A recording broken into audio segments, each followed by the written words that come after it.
नमस्कार साथियों। तो एक बहुत महत्वपूर्ण टॉपिक जो जरूर ही सवाल आपको देके जाएगा, नंबर देके जाएगा, उसमें आपका स्वागत है। बातें ज्यादा नहीं करेंगे, सीधा शुरू करेंगे।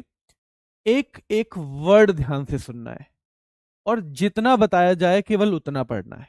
ठीक है? कितना पढ़ना है मेरे भाई? जितना बस बताया जाए। शुरू करते हैं, उसके बाद बात करेंगे। अगर किसी का कोई भी सवाल होगा तो मुझे ऑफलाइन कमेंट वो कर सकता है। सेंसस है, लेकिन मैं क्योंकि सेंसस बड़ा होता है और हम कर रहे हैं रैपिड फायर, तो मैं छोटी छोटी 2 वीडियो में कराऊंगा। ठीक है? चलिए, सबसे पहले सवाल बनेगा जनगणना का शुरुआती, कि पहले प्राचीन काल में, एंशिएंट टाइम में जनगणना यानी सेंसस का क्या कोई प्रमाण मिलता है? तो मिलता है जी, रोमन साम्राज्य में। तो सबसे पहले कौन से साम्राज्य में जनगणना का प्रमाण मिलता है? तो रोमन में मिलता है। उस जनगणना को किस रूप में जाना जाता था? तो भाई कैडेस्ट्रल सर्वे के तौर पे, कैडेस्ट्रल सर्वे के तौर पे जाना जाता था।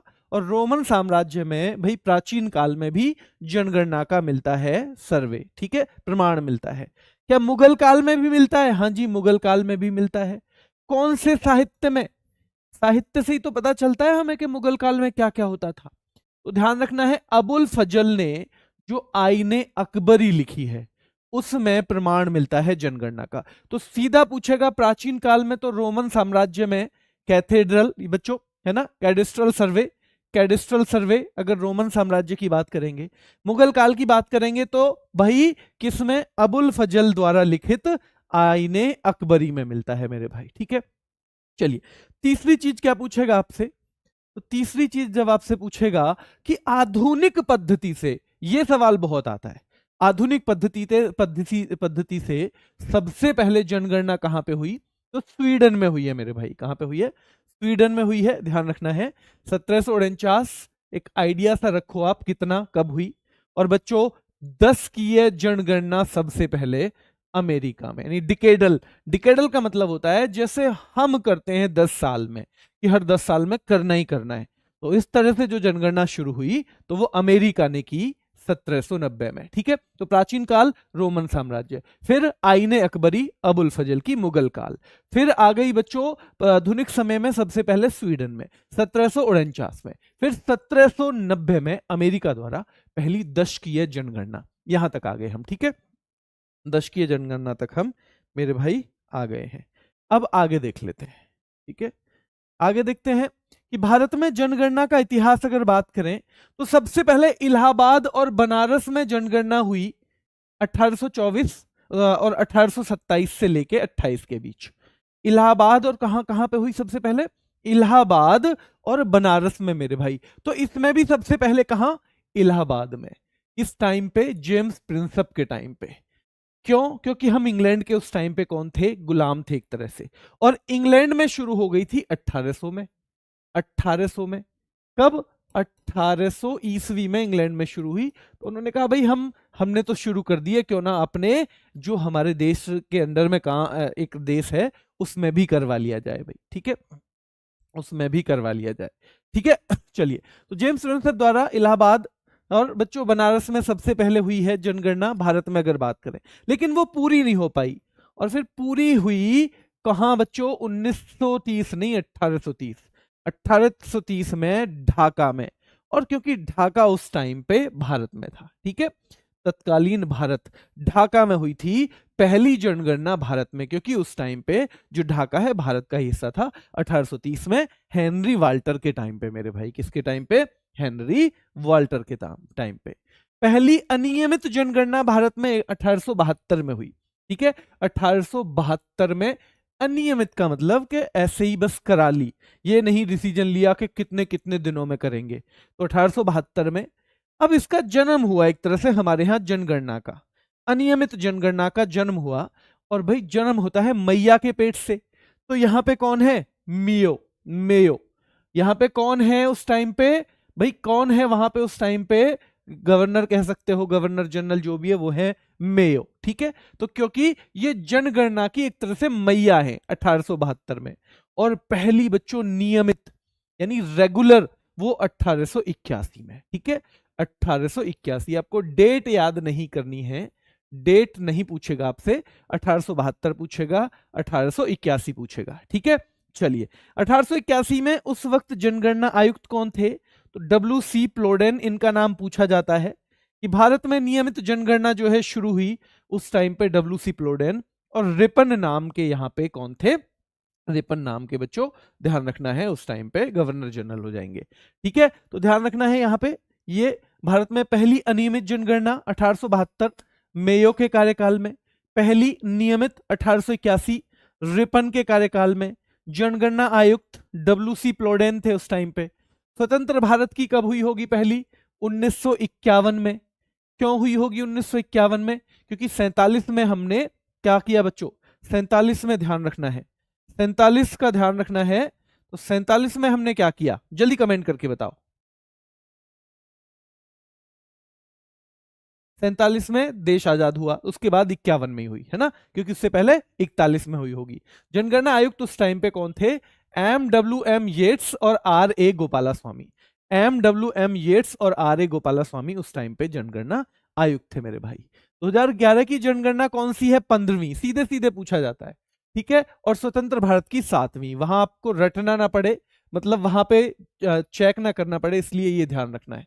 कुल मिलाके 15वीं और स्वतंत्र भारत की 7वीं, कुल मिलाके 15वीं और स्वतंत्र भारत की कौन सी बच्चों? 7वीं। और 21वीं सदी कब से शुरू हुई? 2000 से। 21वीं सदी तो 2001 में हुई और फिर 2011 में। तो 21वीं सदी की दूसरी जनगणना कौन सी है मेरे भाई? 21वीं सदी की दूसरी जनगणना। कौन सा मंत्रालय है संबंधित? सीधे पूछेगा, गृह मंत्रालय। ठीक है, कौन सी अनुसूची में है ये विषय? तो जो हमारी 12 अनुसूचियां हैं, 12 शेड्यूल हैं, उसमें 7वीं में है, और 7वीं में ये संघ सूची का विषय है, क्योंकि इसमें 3 तरह की सूची है, संघ सूची, राज्य सूची, और मेरे भाई तीसरी वाली कौन सी है? तो वो है संवर्ती सूची। संघ सूची, राज्य सूची, संवर्ती सूची। तो ये संघ सूची यानी ये केंद्र सरकार की जिम्मेदारी है, जो दिल्ली में बैठी सरकार है उसकी जिम्मेदारी है कि वो ये करवाएंगे मेरे भाई। ठीक है, चलिए, है ना, अगले क्वेश्चन पे पहुंच जाते हैं। अगला आएगा कि कौन से अनुच्छेद के तहत जनगणना का विषय? तो अनुच्छेद 246 के तहत। और भाई जनगणना का अधिनियम कब आया था? तो 1948 में आया था। कब आया था? 1948 में जनगणना का अधिनियम आया था। अधिकारी कौन होता है? तो उसे बोलते हैं महापंजीयक और जनगणना आयुक्त। जो जिम्मेदार होता है इसके लिए उसे बोला जाता है मेरे भाई registrar general and census commissioner, यानी कि महापंजीयक और जनगणना आयुक्त। और 2011 के पूछे जाएंगे, बहुत जरूरी है भाई, बहुत महत्वपूर्ण, सी चंद्रमौली, डॉक्टर सी चंद्रमौली 2011 में जनगणना आयुक्त थे हमारी लेटेस्ट जनगणना के टाइम पे। और 2022 से हैं मृत्युंजय कुमार नारायण। कौन है? मृत्युंजय कुमार नारायण है 2022 से। कौन है? 2022 से मृत्युंजय कुमार नारायण है, और ये अगली जनगणना पूरे होने तक ही रहेंगे बच्चों। ठीक है, सबसे ज्यादा जनसंख्या कब से कब बढ़ी हमारी?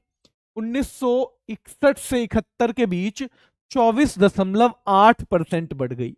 यानी अगर 1961 में 100 लोग थे तो यहां 124.8 हो गए। इतनी बढ़ गई। कब? सबसे ज्यादा यहां पे, सबसे ज्यादा। देखो ये तो हुई परसेंटेज में, लेकिन पहले परसेंटेज ज्यादा थी लेकिन जनसंख्या कम हुआ करती थी। मान लो एक टाइम पे हम 20 ही करोड़ थे, तो अगर हम 50% भी बढ़ते तो कितने परसेंट बढ़ पाते? केवल कितने परसेंट बढ़ पाते? 50% बढ़ने के बाद भी हम 10 करोड़ ही बढ़ते। लेकिन जब हम 100 करोड़ हैं तो 25 के बाद अगर 25% हो तो ही 25 करोड़ बैठ जाते हैं। तो जब जनसंख्या की वृद्धि दर जो है ये तो सबसे ज्यादा 61 से लेके 71 में, लेकिन एक्चुअल अगर लोग गिने जाएं तो वो बढ़ी है सबसे ज्यादा 91 से 2001 में। ध्यान रखना, अगर दर लगा दे यानी रेट, यानी परसेंटेज में जो बढ़ी है सबसे ज्यादा 61 से लेकर 71 में, लेकिन अगर संख्या में सबसे ज्यादा देखी जाए 91 से 2001 में। कब मेरे भाई? 91 से 2001 में। ध्यान रखना है, 91 से 2001 में मेरे भाई। ठीक है, चलिए, है ना। किस दशक में जनसंख्या वृद्धि दर नकारात्मक रही? 1911 से 21। बहुत महत्वपूर्ण है। एक ही बार ऐसा हुआ है 15 जनगणनाओं में, एक ही बार ऐसा हुआ है कि जनसंख्या की वृद्धि दर उल्टा नेगेटिव चली गई। 11 से लेके 21, यानी 11 में जितने लोग थे 21 में उससे कम हो गए मेरे भाई, 21 में उससे कम हो गए, ध्यान रखना है, ठीक है। 21 में कम हो गए तो ये भी रखना है याद। बच्चों मैं कमेंट का जवाब दूंगा आपका ऑफलाइन, अभी यहाँ पे कमेंट का जवाब नहीं दे पाऊंगा, है ना। चलिए, तो 21 में और कम हो गए। 1921 को इसीलिए क्योंकि 11 से 21 में कम हुए उल्टे, तो महान विभाजन वर्ष या जनसांख्यिकीय विभाजन वर्ष यानी कि ग्रेट डिवाइडिंग ईयर के तौर पे जाना जाता है। किसके तौर पे जाना जाता है मेरे भाई? ग्रेट डिवाइडिंग ईयर के तौर पे से जाना जाता है, ध्यान रखना है, ग्रेट डिवाइडिंग ईयर के तौर पे। नकारात्मक जो ऋणात्मक दर आई, जो नेगेटिव आई ग्रोथ रेट, उसका एक ही कारण था कि अकाल, महामारी वगैरह से लोग जिंदा कम बचे, मतलब जो मृत्यु दर है ना हमारी, मरने की जो दर है वो ज्यादा हो गई, ज्यादा लोग मारे गए, इसलिए दर आ गई नेगेटिव में बच्चों, ठीक है। चलिए, इसलिए नेगेटिव में आ गई। अब एक बार जल्दी से इनका यहां तक का रिवीजन फिर से करो, जल्दी से एक बार रिवीजन करो। देखो सबसे पहले भारत में जनगणना इलाहाबाद और बनारस 1824 और 1827-28 में। किसके टाइम में? जेम्स प्रिंसेप के टाइम में। भारतीय शहर की पहली पूर्ण जो जनगणना है वो मेरे भाई ढाका की, कब? 1830 में। ढाका उस टाइम पे भारत का हिस्सा था। भारत की पहली नियमित जनगणना याद रखना है, तो नियमित तो 81 में, लेकिन अनियमित 72 में। अनियमित 72 में मइयो के टाइम, यानी मेयो के टाइम, और भाई नियमित 81 में किसके टाइम पे? रिपन के टाइम पे। 1881 में जनगणना आयुक्त कौन थे? डब्ल्यूसी प्लोडेन, ठीक है। स्वतंत्र भारत की पहली जनगणना 1951 में। उस टाइम पे जनगणना आयुक्त कौन थे? जैसे यहां पे थे डब्ल्यूसी प्लोडेन 1881 में, वैसे ही भाई 51 में M.W.M. यीट्स और R.A. गोपालास्वामी। M.W.M. यीट्स और R.A. गोपालास्वामी बच्चों याद रखना है, ठीक है। चलिए, 2011 की जनगणना कुल मिलाकर 15वीं जनगणना और स्वतंत्र भारत की 7वीं, कुल मिलाकर 15वीं, स्वतंत्र भारत की 7वीं, 21वीं सदी की दूसरी। ये 3 फैक्ट याद रखने हैं।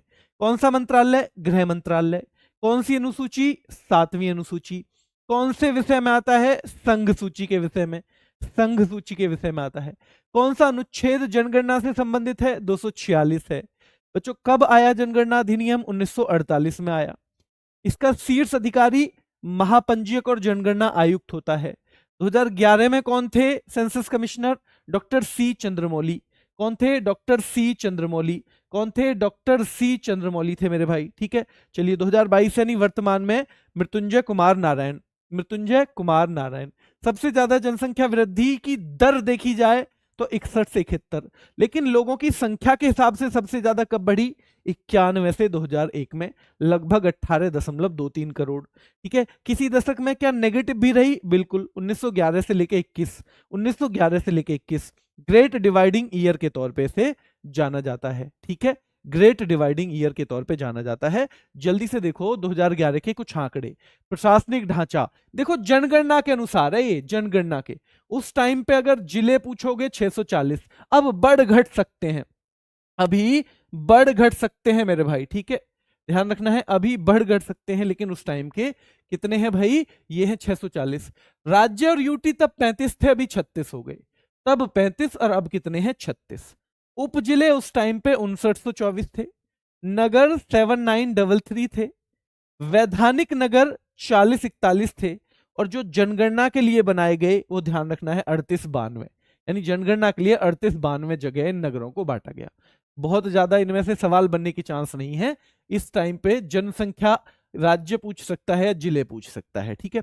चलिए, ठीक है, जल्दी देखो जनगणना का काल कब से कब था?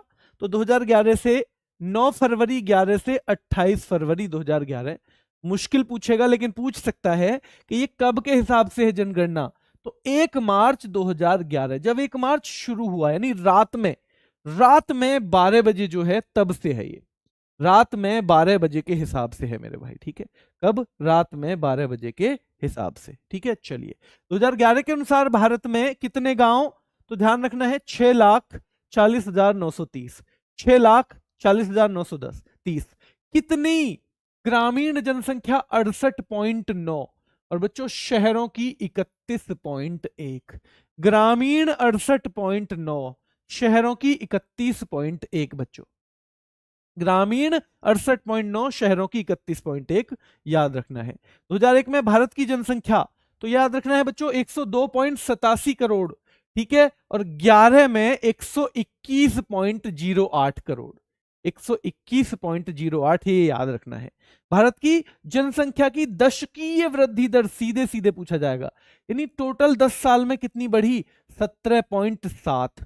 वार्षिक पूछेगा तो भाई वार्षिक 1.64, ये दोनों आंकड़े पूछ सकता है। दशकीय 17.70, वार्षिक 1.64, 1.64 भाई। शीर्ष जनसंख्या वृद्धि वाला, ध्यान रखना है बच्चों, सीधे सीधे आपको बताना है सबसे ज्यादा जनसंख्या कहां पे बढ़ी। तो नंबर 1 परसेंट में दादरा और नगर हवेली में, अगर यूटी की पूछे, बस इतना ही याद करना है, यूटी की पूछे तो दादरा नगर हवेली की सबसे ज्यादा बढ़ी, और भाई राज्य की पूछो तो मेघालय की। ऐसे ओवरऑल दादरा और नगर हवेली की सबसे ज्यादा बढ़ी, लेकिन मगर स्टेट पूछेगा तो मेघालय बता देना। यानी कि सबसे ज्यादा जनसंख्या कहां की बढ़ी, अगर यूटी पूछे तो दादरा और नगर हवेली, अगर राज्य पूछे तो मेघालय। परसेंट की बात कर रहे हैं, किसकी बात कर रहे हैं मेरे भाई, परसेंटेज की बात कर रहे हैं, ठीक है।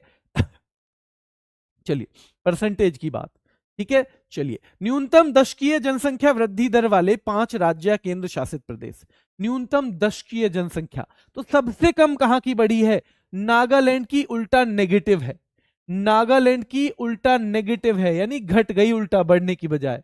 तो याद रखना है नागालैंड, और इसके बाद केरल, ये दोनों याद रखने पड़ेंगे। नागालैंड और केरल बच्चों ये राज्यों में सबसे कम वृद्धि यहां हुई है, और लक्षद्वीप यूटी में, यूटी में सबसे कम जो बढ़ी है बच्चों वो लक्षद्वीप में बढ़ी है। कहां पे, लक्षद्वीप में। फिर से देखो एक बार कौन से हैं ये, तो दादरा नगर हवेली सबसे ज्यादा जनसंख्या वृद्धि हुई है परसेंटेज में यूटी में, और राज्य में देखोगे तो मेघालय में सबसे ज्यादा हुई है। और सबसे कम बच्चों, सबसे कम वृद्धि नागालैंड में उल्टा नेगेटिव है ना, राज्यों में नागालैंड और भाई यूटी में लक्षद्वीप, राज्य में नागालैंड और यूटी में लक्षद्वीप, है ना। इतना तो कम से कम याद करना है।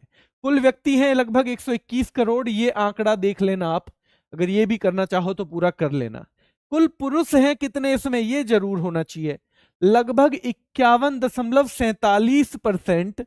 एक याद कर लेना, अगर पुरुष याद कर लिए तो महिलाएं उसमें से 100 में से घटा के आ जाएंगी। कुल पुरुष लगभग बच्चों 62 करोड़ हैं, कुल महिलाएं लगभग 58 करोड़ हैं, कुल व्यक्ति लगभग 121 करोड़ हैं, ठीक है, लगभग 121 करोड़।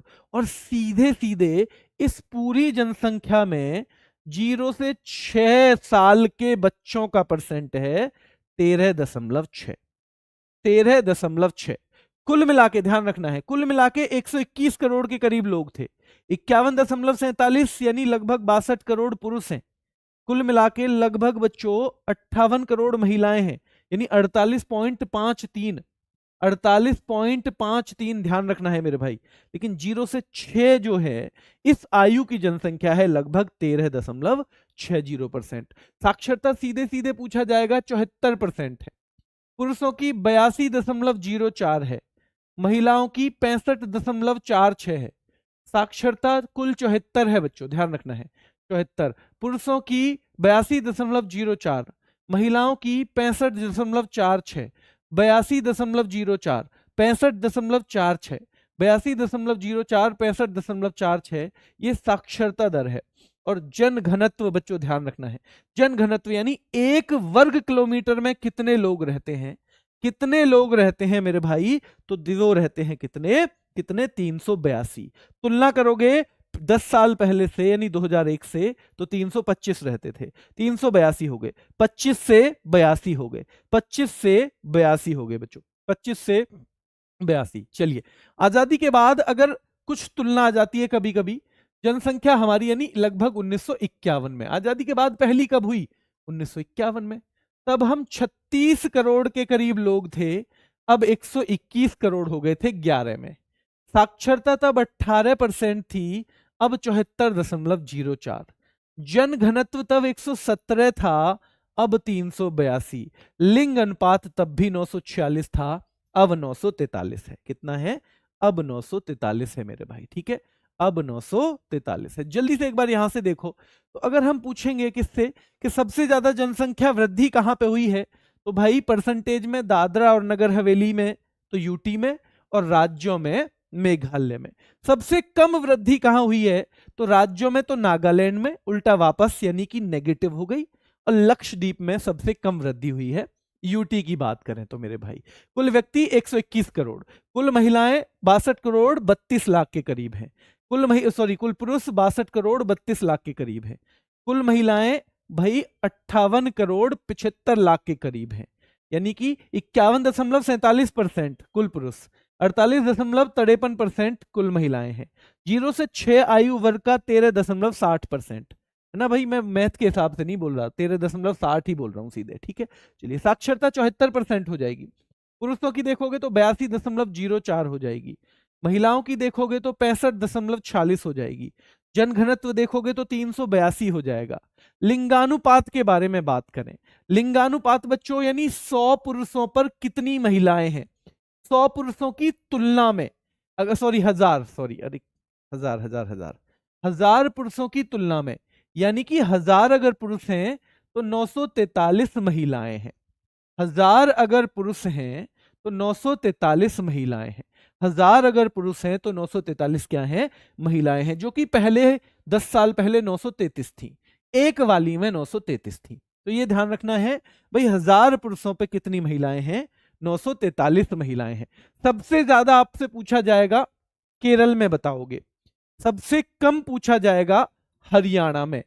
केरल में कितना है? 1084 है।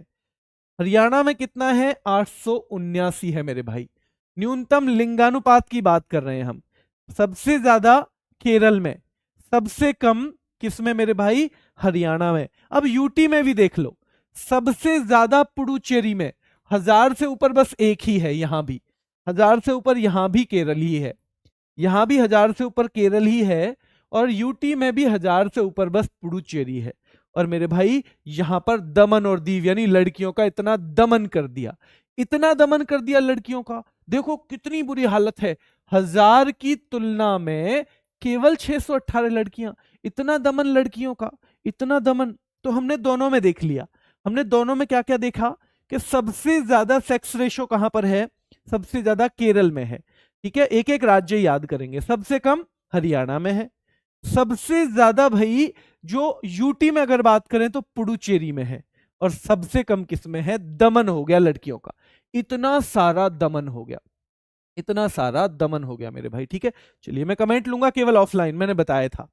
शीर्ष लिंगानुपात वाले जिले पूछेगा आपसे, तो जिले आप कहोगे माहे, पुडुचेरी का माहे है, सबसे ज्यादा लिंगानुपात यहां पर है, और अल्मोड़ा। अब ये देख लो, ये राज्य का हो गया, ये स्टेट का हो गया, अगर स्टेट में पूछे तो, अगर कहां यूटी में पूछे तो यूटी का हो गया, और अगर ओवरऑल पूछे तो ये हो जाएगा, ठीक है। तो शीर्ष लिंगानुपात वाले जिले माहे पुडुचेरी का, और अल्मोड़ा भाई उत्तराखंड का, ये शीर्ष है, टॉप पे हैं दोनों, यानी यहां पर हर 1000 पुरुषों पे 1176 महिलाएं हैं, और अल्मोड़ा में 1139 महिलाएं हैं, ठीक है। चलिए, न्यूनतम लिंगानुपात वाले जिले, तो सबसे बुरा हाल ये दमन दीव जिले का है, दमन दीव जिले का मेरे भाई, ठीक है। दमन दीव जिले का सबसे बुरा हाल है, केवल इतना ही याद कर लेना, एक ही कर लेना, दूसरे की भी जरूरत नहीं है, क्योंकि यहां पे ये इसी का है, दमन दीव, ठीक है। दमन दीव ही है यहाँ पे। जल्दी से देखो एक बार फिर से, हम तो एक बार यहां से फिर से देखो, क्योंकि बहुत महत्वपूर्ण है भाई। लिंगानुपात 943 है, 2001 में 933 था मेरे भाई, कितना था? 933। शीर्ष लिंगानुपात वाले राज्य ध्यान रखना है भाई, तो केरल 1084, केरल ध्यान रखना है 1084 याद रखना है, केरल क्या याद रखना है? 1084 याद रखना है सबसे ज्यादा। सबसे कम हरियाणा 879, सबसे ज्यादा लिंगानुपात भाई यूटी में पुडुचेरी का है, सबसे कम दमन दीव का है, दमन और दीव का क्या है? सबसे कम है मेरे भाई, ठीक है। ये तो है किसके तौर पे ध्यान रखना है? दमन दीव का है, और भाई इसमें जिला भी है दमन दीव में, ध्यान रखना है, तो वो भी 533 है। कौन सा है? 533। चलिए, 0 से 6 में सबसे ज्यादा लिंगानुपात अरुणाचल में है, 0 से 6 में, जैसे केरल में था नॉर्मल, वैसे सबसे ज्यादा अरुणाचल में है। 0 से 6 में भी सबसे कम हरियाणा में ही है, यानी कि ये याद अलग से नहीं करना आपको। 0 से 6 में सबसे ज्यादा लिंगानुपात यूटी है, अंडमान और निकोबार में, और 0 से 6 में बच्चों न्यूनतम दिल्ली में है। 0 से 6 में न्यूनतम यूटी है दिल्ली। तो दो ये याद रखने हैं, 0 से 6 आयु वर्ग के शीर्ष लिंगानुपात वाला राज्य है अरुणाचल प्रदेश, याद रखना है। और 0 से 6 आयु वर्ग के न्यूनतम लिंगानुपात वाला राज्य है हरियाणा, ठीक है। और यूटी में अंडमान निकोबार और दिल्ली, अंडमान निकोबार और दिल्ली भाई, ठीक है। अंडमान निकोबार और दिल्ली याद रखना है, क्या है, अंडमान निकोबार और दिल्ली। तो ये बताया ना मैंने, अंडमान निकोबार सबसे ज्यादा, दिल्ली सबसे कम। अगर बात करें अंडमान निकोबार सबसे ज्यादा। साक्षरता दर बात करें भाई, शुरू में 18.33 थी लगभग, कब, 1951 में। फिर हमें सीधी कहां की देखनी है, फिर सीधी 2011 की 74.04 है, 74.04 बच्चों, ठीक है। गणना के लिए कौन से साल से ऊपर के लोग लिए जाते हैं, 7 साल से ऊपर के लोग लिए जाते हैं। कौन से, 7 साल से ऊपर के लोग लिए जाते हैं बच्चों, ठीक है, ध्यान रखना है। और कोई भी व्यक्ति पढ़ लिख सकता है तो साक्षर, यानी नॉर्मल अपने साइन वाइन कर ले तो उसे साक्षर मान लिया जाता है, ठीक है मेरे भाई। चलिए, 1971 तक साक्षरता का आधार वर्ष 5 साल था। सीधे सीधे पूछा जाएगा, जब बांग्लादेश पे युद्ध हुआ ना बांग्लादेश के साथ, ठीक है, पाकिस्तान का, तब तक तो 5 साल तक को पढ़े लिखे मान लेते थे, उसके बाद 7 साल वालों को मानने लगे, 7 साल वालों को मानने लगे बच्चों, ठीक है। चलिए, भारत में कुल मिला के कितनी साक्षरता है, ध्यान रखना है। तो ये हो गई भाई, ये हो गई 2011 में, ठीक है, 74, 82, 65, 74, 82, 65, ऐसा आंकड़ा थोड़ा ध्यान रखना है। 74, 82, 65, 74, 82, 65 ये याद रखना है बच्चों। साक्षरता कहाँ की, भारत की, भारत की साक्षरता। और महिला और पुरुषों में अंतर है लगभग 17%, 16 दशमलव समथिंग, 16 दशमलव समथिंग का अंतर है, 16 दशमलव समथिंग का अंतर है मेरे भाई, ठीक है। चलिए, सबसे ज्यादा साक्षरता कहाँ है, सीधे पूछा जाएगा, केरल में है, सबसे ज्यादा साक्षरता केरल में है ना। और वो भी तो इसी में था, केरल में ही है ना, सेक्स रेशो भी कहाँ था, इसी में था। अब सबसे कम साक्षरता हम आएंगे तो बिहार में, सबसे कम कहां पे है मेरे भाई, बिहार में। सबसे ज्यादा केरल में है, सबसे कम बिहार में। अब यूटी पे आ जाओ, शीर्ष, तो यूटी ने साक्षरता में अपना लक्ष्य पा लिया है भाई, लक्षद्वीप ने अपना लक्ष्य पा लिया है, साक्षरता में सबसे ऊपर है। लक्षद्वीप ने अपना लक्ष्य पा लिया है, साक्षरता में सबसे ऊपर है। और भाई, जिसके दादा पे नगर और हवेली होना, वो पढ़ लिख के क्या करेगा, वो पढ़ लिख के क्या करेगा। हमने स्टेट याद कर लिए, केरल और बिहार आसानी से याद हो गए, केरल और बिहार बच्चों आसानी से याद हो गए। पर ये आसानी से होंगे क्या, ये आसानी से हो जाएंगे केंद्र शासित प्रदेश, ये भी हो जाएंगे कि भाई एक ने, लक्षद्वीप ने तो अपना साक्षरता में टॉप कर दिया, लक्षद्वीप ने साक्षरता में टॉप कर दिया, नहीं अपना लक्ष्य पा लिया। और जिसके दादा पे नगर और हवेली हो, वो पढ़ के क्या करेगा, वो कहेगा हम तो दादा के ही पैसा उड़ा लेंगे, तो वो क्यों पढ़ेगा, तो सबसे कम हो जाएगा। ये है, क्लियर है, ये क्लियर, यहां कोई दिक्कत आएगी जल्दी बताओ, ये क्लियर है, क्लियर है। साक्षर जनसंख्या में वृद्धि वाले शीर्ष 5 राज्य, सबसे ज्यादा कहां पे बढ़ी साक्षरता, तो ये दादरा और नगर हवेली याद रख लेना, यूटी में, और भाई बिहार स्टेट में। ये ठीक है किसकी कितनी है, पर वृद्धि, वृद्धि कहां कितने परसेंट हुई है, वृद्धि कहां कितने परसेंट हुई है, यह भी ध्यान रखना है। सबसे ज्यादा दादरा और नगर हवेली में, क्योंकि लोगों को समझ में आ रहा है कि भाई अब हवेली और नगर से काम नहीं चलेगा, अब हवेली और नगर से काम नहीं चलेगा, अब तो क्या करना पड़ेगा, अब तो पढ़ना पड़ेगा मेरे भाई, अब नगर और हवेली से काम नहीं चलेगा, ठीक है। तो इसलिए बढ़ रही है साक्षरता, तो बढ़ी है वहां की। और बच्चों, राज्यों में बिहार की सबसे ज्यादा, जो टिक कर रहा हूं बस वही पढ़ना है, ठीक है। पुरुष साक्षरता वाले 5 शीर्ष राज्य, केरल नॉर्मल में भी टॉप पर है और पुरुष में भी, केरल नॉर्मल में भी टॉप पे है बच्चों, ध्यान रखना है, और पुरुष में भी। और बिहार नॉर्मल में भी लास्ट है और भाई पुरुषों में भी, यानी ओवरऑल भी केरल ऊपर है और टॉप, और बच्चों पुरुषों में भी टॉप पे है। और बिहार ओवरऑल भी टॉप पर है और पुरुषों में भी टॉप पर है, पुरुषों में भी टॉप पर है। सबसे कम साक्षर राज्य है बिहार मेरे भाई। न्यूनतम स्त्री साक्षरता, अब महिलाओं की बात आ गई, तो बिहार यहां भी लास्ट है, बिहार मेरे भाई यहां भी लास्ट है, बिहार यहां भी लास्ट है। पुरुषों में भाई केरल ध्यान रखना है, और महिलाओं में जो है ध्यान रखना है वो बिहार, महिलाओं में बिहार, पुरुषों में बिहार। डाउन वाली स्थिति में सबसे नीचे कौन है, बिहार है मेरे भाई, ठीक है। चलिए, और सबसे ज्यादा अंतर का सवाल पूछ लिया जाता है कि कौन से राज्य में पुरुष और महिलाओं में, यानी उसी राज्य के, यानी राजस्थान के अगर मेल देखोगे और फीमेल देखोगे तो 27.1% का अंतर है। यानी मेल फीमेल की तुलना में 27.1% ज्यादा पढ़े लिखे हैं। 27.1% ज्यादा पढ़े लिखे हैं बच्चों, अगर बात करें तो ये सबसे ज्यादा अंतर है। ठीक है, चलिए। और न्यूनतम वाला नहीं पूछता है अक्सर, ये छोड़ सकते हो आप। ठीक है, जिला सबसे ज्यादा पूछ ले अगर, तो सरचिप, सरचिप ध्यान रखना है। अरे भैया वो तो इतना पढ़ा लिखा है, उसके सर में चिप लग रही है क्या? वो तो इतना पढ़ा लिखा है, उसके सर में चिप लग रही है क्या? अरे चिप सी लग रही दिखे उसके में, तो ध्यान रखना है। और सबसे कम अलीराजपुर, अलीराजपुर ये याद रखना है केवल। और यहां सबसे ज्यादा सरचिप याद रखना है, सरचिप याद रखना है, और सबसे ज्यादा ये याद रखना है। ठीक है, चलिए एक बार दोबारा महत्वपूर्ण चीजों को करवा दूं या रहने दूं? करवा दूं, ये थोड़ा सा ज्यादा बड़ा टॉपिक हो गया ये उसके हिसाब से। इसको वैसे ले लूं क्या, एक टॉपिक की तरह करा दूं इसे किसी दिन? जल्दी बताओ मुझे, एक टॉपिक की तरह करा दूं? टॉपिक की तरह करा सकते हैं या ऐसे ही? चलो एक बार जल्दी बहुत महत्वपूर्ण चीजों का रिवीजन करवा देता हूं, छोड़ो। 5 मिनट के अंदर कौन कौन सी चीज महत्वपूर्ण है। तो पहली जनगणना पूछेगा, इलाहाबाद बता देना। ठीक है, इलाहाबाद बता देना, है ना। और बनारस ये जेम्स प्रिंसिप के टाइम पे। किसी भारतीय शहर की पूर्ण पूछेगा तो ढाका बता देना 1830 में। पहली अनियमित मयो, मयो के टाइम पे नहीं, मेयो के टाइम पे 1872। नियमित भाई 81 में। और रिपन के टाइम पे, और 81 में जनगणना के आयुक्त थे डब्ल्यूसी प्लोडेन, डब्ल्यूसी प्लोडेन थे बच्चों। पहली जनगणना 1951। ठीक है, भारत स्वतंत्र भारत की पहली जनगणना 1951 की अगर हम बात करें। ठीक है, कब की थी? 1951 की थी पहली जनगणना स्वतंत्र भारत की भाई। ठीक है, चलिए अब पूछेंगे कुल मिला के 15वीं और स्वतंत्र भारत की ये कौन सी है? 7वीं जनगणना है। गृह मंत्रालय करता है, 7वीं अनुसूची में है, 246 अनुच्छेद है भाई। 1948 में जनसंख्या अधिनियम आया था। अभी जो इसका शीर्ष अधिकारी है वो महापंजीयक और जनगणना आयुक्त होता है।